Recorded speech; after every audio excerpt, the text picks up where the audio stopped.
Outer Orange.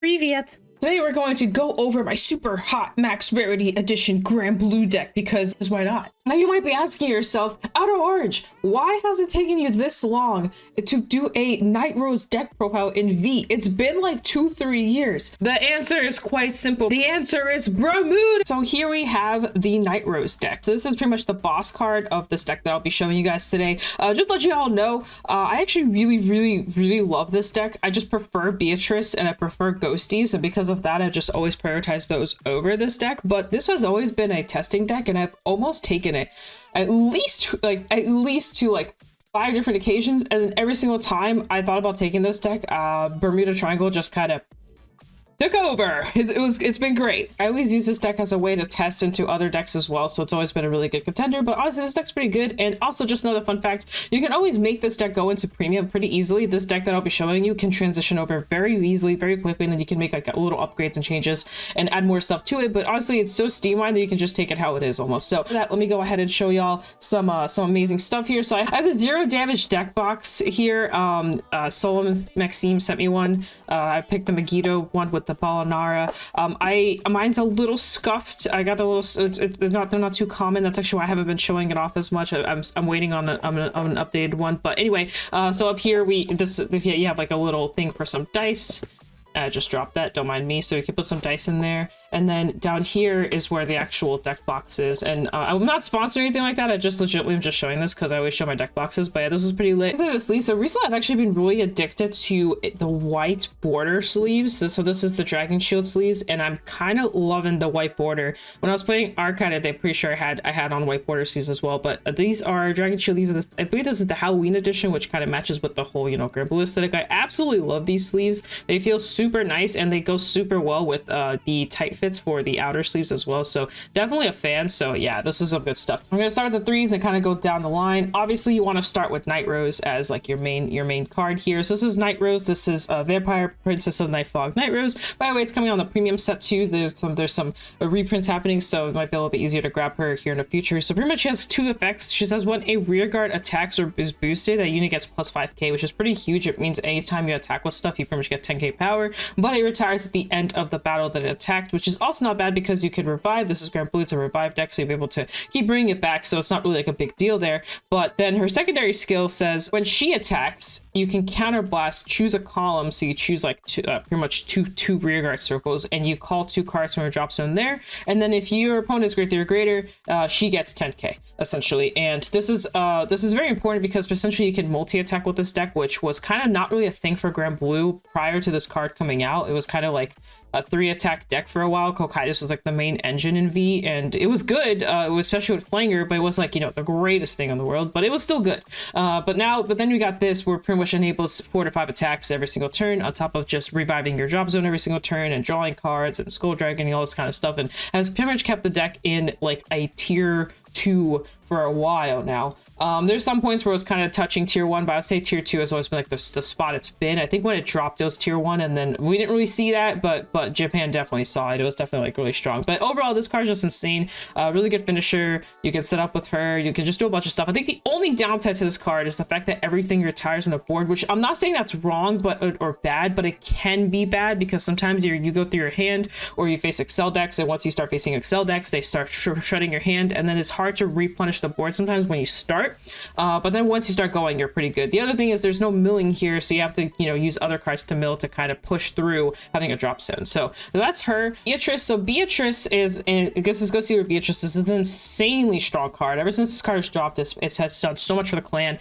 This could be its own deck. This could be in here, but in here, pretty much the effect of it is you unplace Soul Blast and call something that's not herself. This is super important because you can actually piggyback off of this. You can use her effect to call this out, and then use her skill to call something else out. So you kind of can just extend a lot further with her. And it's a Soul Blast, which is huge. Before we had to do like this whole counterblasting thing. Now you don't have to worry about that. You just activate this and get yourself a full 5-card setup. You call her in the back, call something in the front, and then call something on the other side. Essentially, that's how this works. And soul is not a problem. You usually want to go through your soul. The bigger your drop zone is, the bigger your deck gets in terms of numbers, because lo and behold, this guy kind of helps you for the win con. This is Dragon Undead Skull Dragon. So essentially, this says for every card you drop, this thing gets plus 2k. This is Vanguard Circle, so you can actually hard ride this and swing and it'll be a big number. But ideally what you want to do with this is you want to call them both out, swing with both of them, retire both of them, and then call them out again for the 4 Dragon Skull play that a lot of people don't like, even though I don't think it's terrible. They're both, they don't have crits or anything on them, they're just 1 damage, so you know you're very at mercy at your opponent just like healing out or other stupid stuff. But aside from that, big dragon, you can up this to 3 if you want. I can minus some other stuff if you really want, not a big deal. But overall this is just your win con, and sometimes hard writing him isn't terrible, but not the most ideal. Go ahead and go into the 2s, starting with Columbard. Let me fix the rarity here. I always go a 2-2 split or 1-1 split. So if I'm running 2, I'll have like 2 of these. Anyway, I'm just gloating. Anyway, so here we have Columbard. This is an insanely good card. This is another card that ever since it dropped, it made the clan just so much better. On a place, Vanguard Circle, Counterblast, to pick a card from your deck, mill it, and then call a card from your drop, call it to the board. This is huge because you can mill anything, call anything. It is a hard once per turn though, so just you can't, you know, just keep spamming these. You can only do once per turn. Very strong. This is a really good turn 2 plays you can do with this card. You can just kind of utilize a bunch of stuff. There's a bunch of cards in the deck that just help you push, and this is definitely one of the cards that kind of escalated. I will say, if people deny you this, it can be a little painful. If people know how to play around Columbard, the deck itself just gets so much worse. However, the card is still good, and especially in V, I think this is like easily a 4 of. It's just a good card. So this does enable the 5 attack play as well. You can again do the same thing, use Night Rose's skill, call him down the back row, call something here, and then use his ability to call another card on the other side. So just keep in mind, he can also extend for the 5 attack play. He's just a counterblast, and Soul is just usually easier to use, and that is why. And also he's a hard once per turn, so if you already used him during the turn, you can't use him again on Night Rose's effect. So just something to keep in mind. But you can set up with him as well for the 5 attack play. Next is my favorite card still on the whole wide planet. Ever since this card is dropped, I have yet to not love this card. This is Greed Shade. This effect is just insane. It says during a turn he gets 5k if you have 10 or more in drop. That's kind of whatever. Sometimes it matters, sometimes it doesn't. And then he has the second ability, says 1 place to discard a card, mill 2, and then bring a card that isn't himself back to hand. This is huge because you can reset up stuff cards like these, which is really big. You can reset up your first of all, your milling, which is huge, and then you're getting cards back to hand, and then on top of that, you're getting whatever you want back to hand. So if you use the perfect guard, guess what? You can get back to hand. You use triggers, you can get those back to hand, while also just increasing your drop zone, by the way. So this card's cracked. I still to this day think this is probably one of the strongest cards in the clan.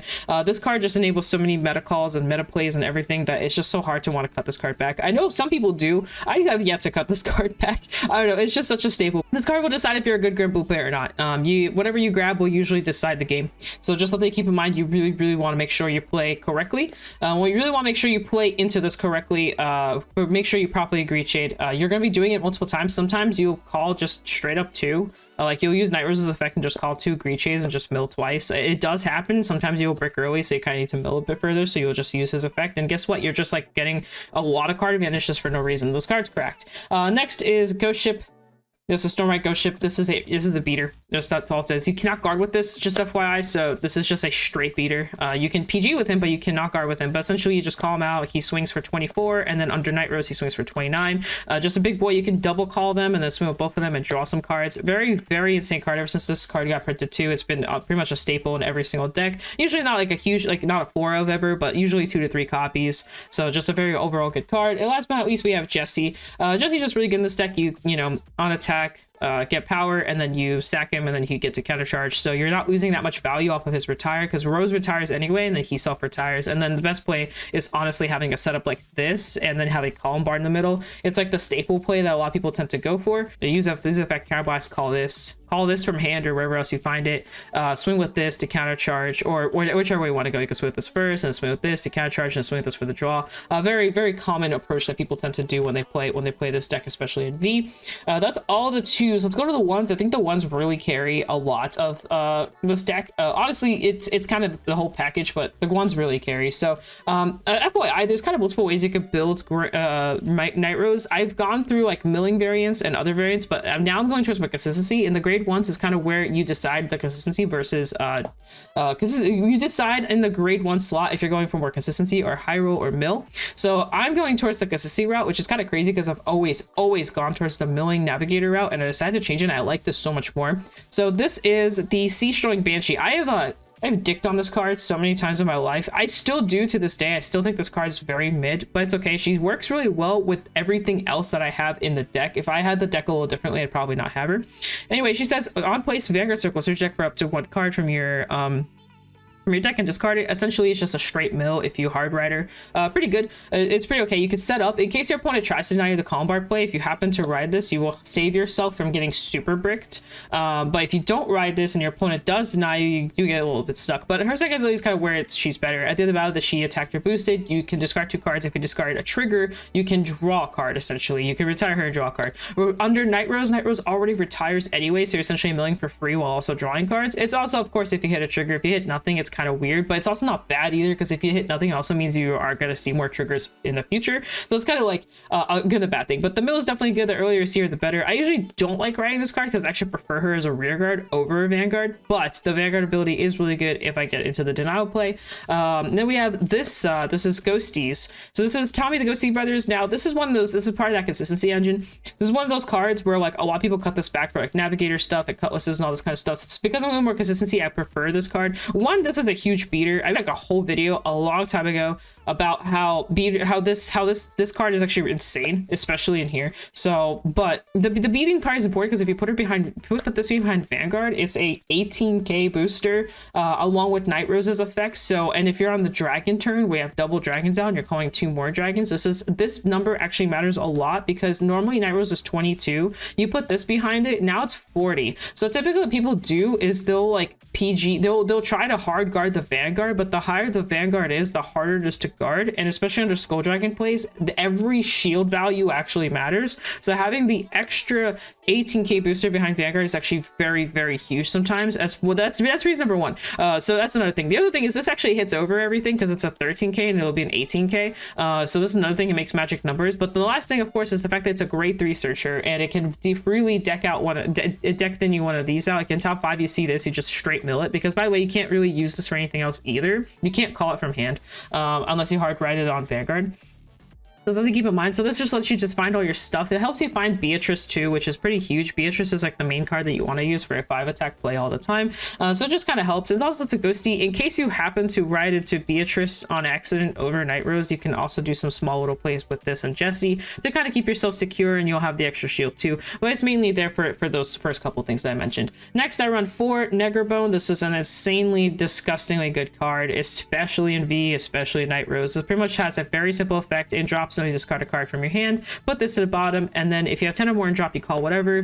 From drop to board, if you have 10 or less in drop, you call a grade 1 or less. Ideally, of course, you want to have 10 drops. That way you can call whatever you want. This sets you up for the dragon plays. You can discard 2 cards, call 2 dragons, start swinging, all that kind of stuff. You can call ghost ships. You can pretty much call whatever from drop. This card's insane. It also helps you not deck out, which is actually really huge. Grand Blue prior to this did have like a little bit of a deck out issue. It wasn't terrible, you know, but it was there. It was one of those things where you really needed to count your deck. But if you have like 4 of these in drop, you know, you can send all 4 to the bottom, and then you know that for a fact that you are not decking out at least that turn, right? You know you're a little bit safe, and then you can mill them back out with like Columbine and then use them again, essentially, so you can kind of keep cycling them. So which is a very good card. Run it. I don't know what else to say. Just run the card. Last but not least, now this slot is the filler slot. You can put more ghost ships and dragons in here. I run 2 Damien the Ghosties. I've always been a fan of Damien the Ghosty.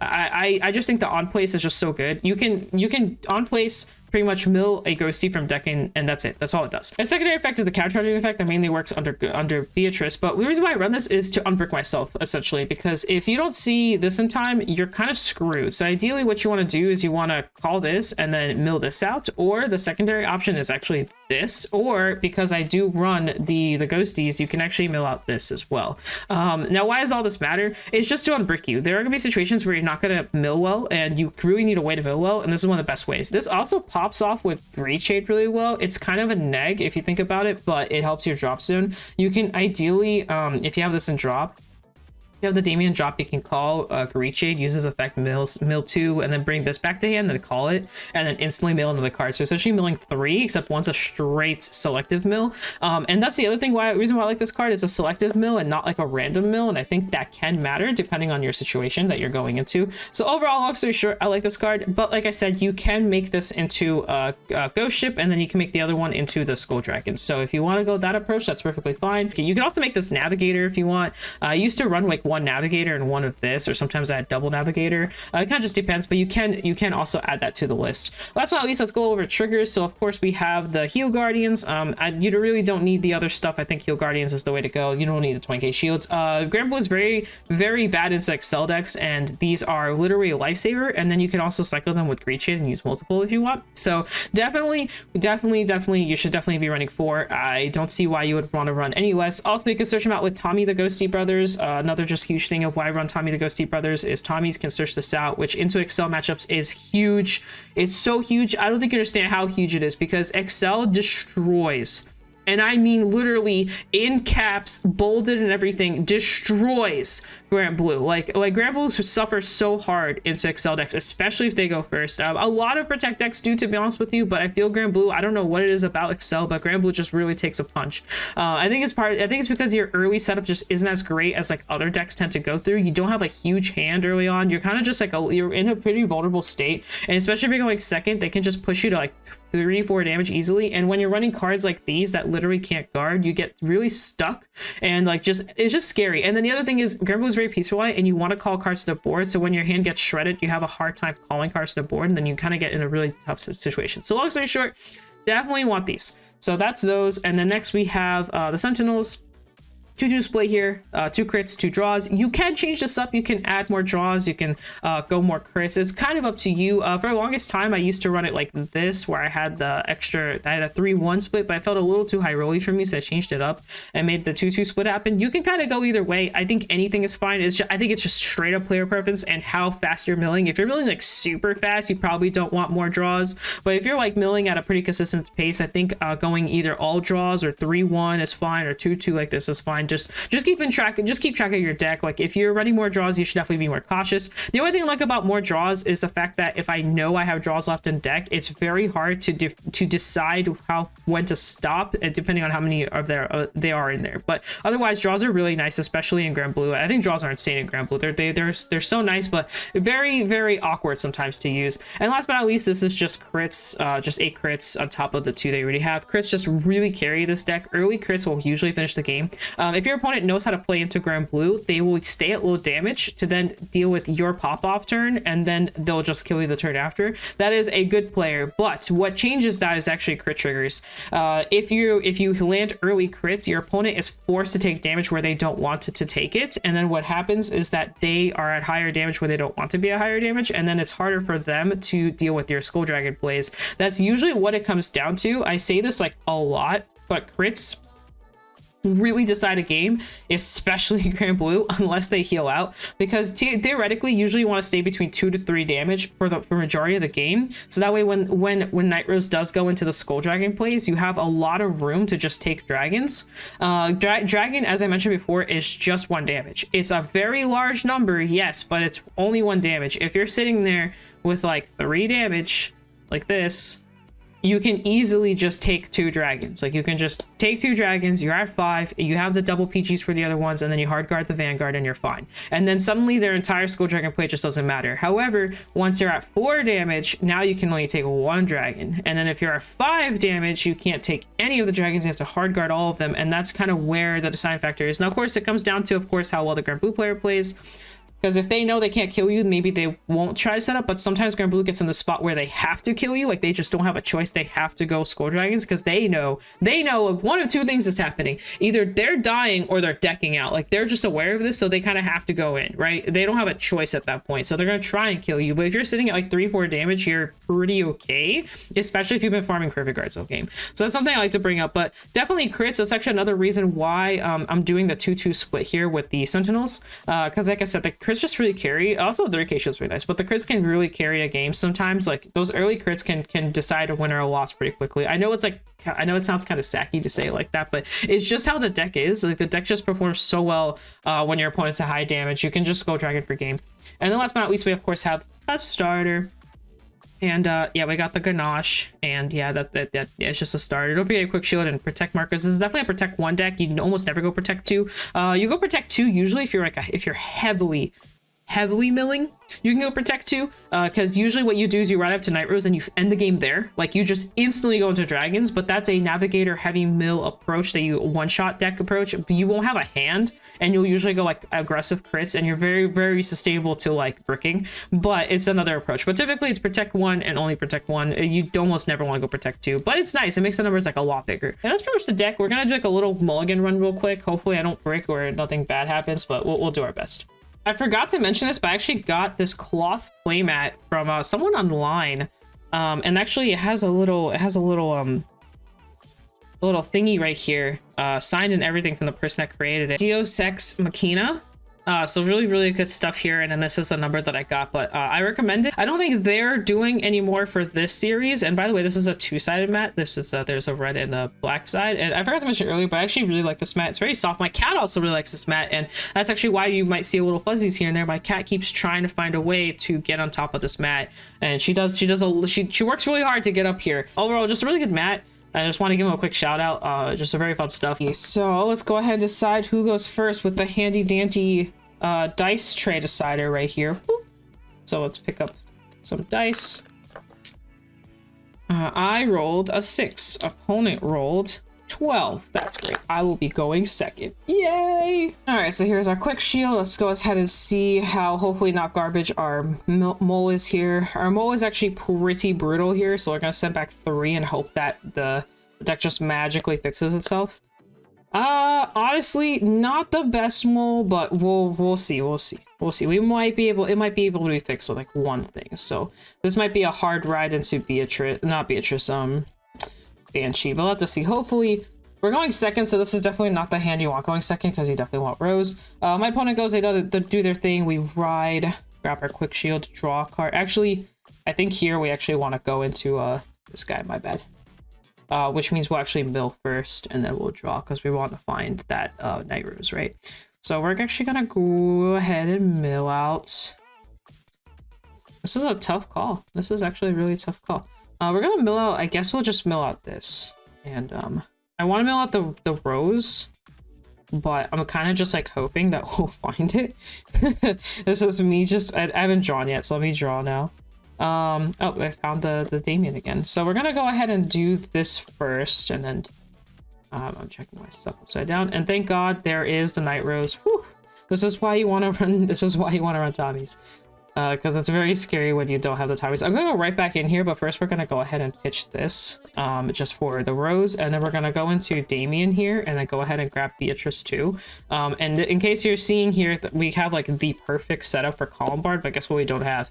Columbard. But it's okay. It's okay. But now you see why this now you see like how the grade 1s carry so hard. We opened up 3 really good grade 1s, and now we have like literally the perfect drop zone setup. We're just honestly, we're just fine. We're just in a really good spot now. We can just kind of chill. Anyway, we'll probably swing at them. Check a crit, because we're gamers, and since we did deck in like 3 cards out of deck, and our hand did not have that many triggers in it, it was actually a very likelihood that was going to happen. So we're gonna go ahead and take a damage. Oh look, another crit. So now it's our turn. No Columbard, but that's okay. So we'll just hard ride the Jessie. Probably call this right here, and proceed to swing. I'm actually gonna go ahead and swing this way, and then they'll just do whatever. We'll mill 2 cards, and we did mill a trigger, so we'll go ahead and retire her and draw another card. Oh, another Damien, yay. I don't even know if I have any more. I do have some ghost to Eunice. Anyway, then we'll swing with Van. Nothing crazy happens here, but we do actually have 5 in drop, so this gets the extra power, so we'll go ahead and do that. It's a dragon, and then there you go. They did ride up first. We do want at least 2 damage, so we'll probably take the first one, and then we'll probably heal guard the next one, which again is like super important here. So we'll heal guard, try to block whatever we can. We might have to drop a quick shield here, just because again we're 9k base. And then now it's our turn, so we're gonna go ahead and draw. Oh, we got another Rose, so we'll ride the Rose, get ourselves a protect marker wherever I put those. I have so many markers in here. Here's a protect marker, nice little BCS protect marker. Hell yeah. Oh yeah, really flex today. Flex the power. Anyway, so actually probably reason why I left the Damien back here is because I didn't want people to swing into him, and now we can move him up and actually swing with him when we go into that point of the stage, because we actually don't have much to do here. We're probably going to call another Damien, mill out a ghosty card, so we'll just go I think that's our only option now is sorry, let me put my drops in right there. So we're gonna go ahead and do that.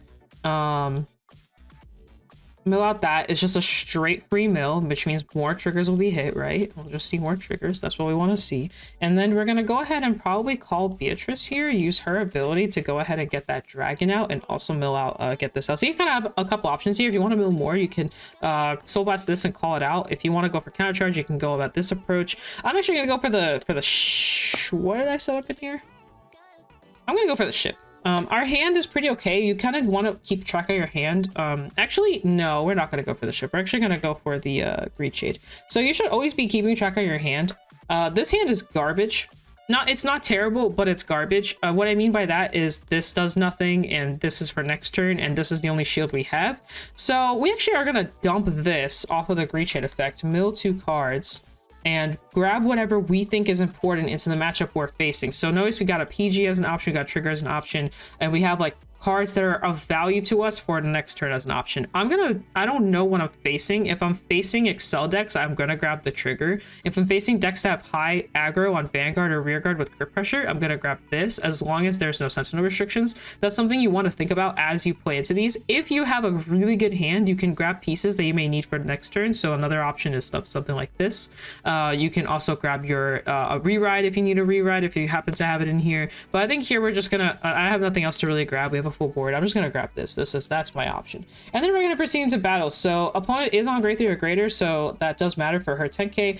This will be 17, 22, and then 32 with all effects active. Actually, I think this one's actually smaller. This one's actually smaller somehow. So we're gonna start here then. So this is 20, 30. So we'll swing 30. This will die off of Rose's effect. And then we'll start over here. So it's 17, 22, and then off of the Rose's effect 32. And then we'll go into this side. So we'll go ahead and swing, activate the ability here to then counterblast, choose a column. So we'll go ahead and choose this. We can actually do it like this and like that, and then use her effect to mill out this. And we'll probably call it that. So we're probably gonna do a setup like this. So if we had another ship, I probably would call it ship here, but we don't have another ship, so that's it. And then this is 40, by the way. So it's 20 on its own, 10 off her scale, and then another 10 off of this. So this is 40 to their Vanguard. Go ahead and do our drive checks. We'll probably put the crit here. Power will probably go here because this just gets so big. And then we do have a heal that may or may not go off. Kind of depends on how aggro they've been, how like what their healing and stuff has been going on. But regardless, we'll probably split the power, maybe put it here some more. Anyway, so this will die. And then we'll swing here. This will be 20, 30, 40 now if I put the trigger on it. And then this will end 29, 39 to their Vanguard. And then we'll kill it and then draw a card. So, oh, that's such a bad draw. So this is pretty much what we're looking like in terms of our hand. Honestly, our... oh, I forgot the mill effect. So actually, this would have been milled. And then we would have not gotten anything. And then this would have been our draw. Okay, off of the Banshee. So anyways, that's that. So that's a better draw at least, but it would have been nice if it was one of the mills because it would have drawn an extra card on top of that. But it's okay. So this is a way better looking hand. Notice that we fixed it with the Greed Shade a little bit. So if we didn't fix with the Greed Shade, one of these cards would have been a Skull Dragon, which is nice and all, but honestly, like for worst case scenarios, you'd rather do this as your target for the perfect guard. But you know, you do you. But anyway, we have a pretty good amount of shield. We also have like 1 damage, so we can honestly just take some here. That's not the that's wow. Nairo's really is coming out today, so we'll probably go to 4 here, maybe guard, you know, drop a little bit here, and then it's our go. So now we're gonna stand and we're gonna draw a card, and we're gonna ride another Night Rose, grab ourselves another shiny marker. This time the other boy. This used to be my favorite marker actually. So we're gonna go ahead and do that. And honestly, this hand is not great in terms of setting up a board, but we do have 1 key piece here that will help us, and that is definitely the column bar. This one, the column bar, comes in handy. So use the effect. We'll go ahead and we're gonna counterblast specifically this because this is a very important piece that we'd want to heal out. And we're gonna go ahead and go through our deck here, see what's looking like. We have a lot of triggers in here. Holy crap, that is a lot of triggers. So we have, I think, both dragons set up in drop. Let me just double check that I'm not crazy. Oh yeah, we do have both dragons. I didn't even realize that. But I don't think we're gonna kill here. It kind of just depends on where your opponent is at damage. If they're at high damage, you kind of want to go for the dragon play here. If they're at low damage, you could probably go for double ghost ship. I am gonna mill out the ghost ship just because he just should probably just stay out of deck. We don't want to damage him. That would be like really awful for us. So we're gonna go ahead and mill him out. And like I said here, you can set up for the dragons if you want, or you can just kind of chill and go for the ghost ship play. I'm probably gonna chill and go for the ghost ship play. There's nothing really hurting us right now or telling us like, hey, you can't. Now there is one downside that I just realized. We don't have a single negro bone. That is so bad for us. It's not even funny. We're 1 in damage and 3 in the deck, so that's actually pretty brutal for us. Honestly, we can't really call anything else. This is actually gonna be a very peaceful turn. We're gonna swing, let this die. Swing, draw a card off of this. So there's our draw. Swing with her effect. She's 22 now, and then we're gonna go ahead and grab Beatrice back here. Use Beatrice's effect to mill this out, so essentially, and call the double ghost ships here. And then we'll just go ahead and do our thing. So we're going to do some drive checks, nothing too crazy.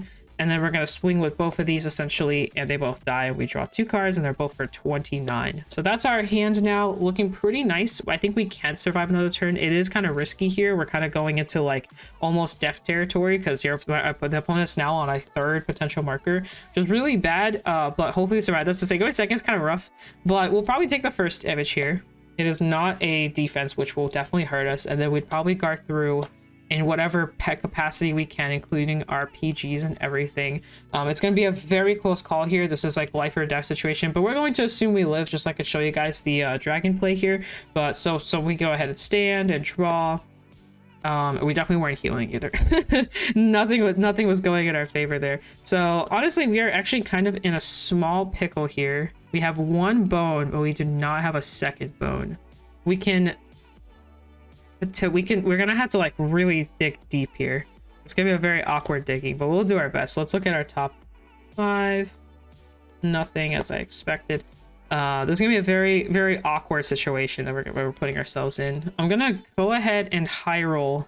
I'm hoping that I'll find a bone, and we did find the bone, thank God. So let's bring a card back to hand. This is a pretty much perfect situation now. So we have the full setup for.